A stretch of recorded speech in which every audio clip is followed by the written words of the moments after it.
Cycle মাছ কিনে নিয়ে এসেছি, দেখো তখন ভেঙে যাচ্ছে, সব মাছ ভেঙে গেছে। সব করে সাইকেল মাছ কিনে নিয়ে এসেছি।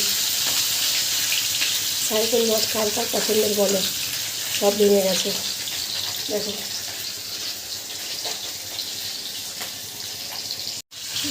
এখন সাইকেল মাছ ভুলোগুলো ভাবছি, ভুলোগুলো মোটামুটি ঠিক আছে, ভাঙছে না।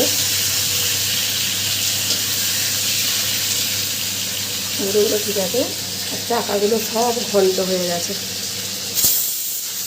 চাকাগুলো দেখবে সব ঘন্ট হয়ে গেছে একটু ছিল। সাইকেল মাছটা একটু ডিম ছিল, ডিমটা কটা সব একসঙ্গে বেসন দিয়ে ঘন্ট করে ফেলছি, ভাজা ভাজা করে রেখেছি ঘন্ট ঘন্ট করে। ডিমটা ভাজা হয়ে গেছে।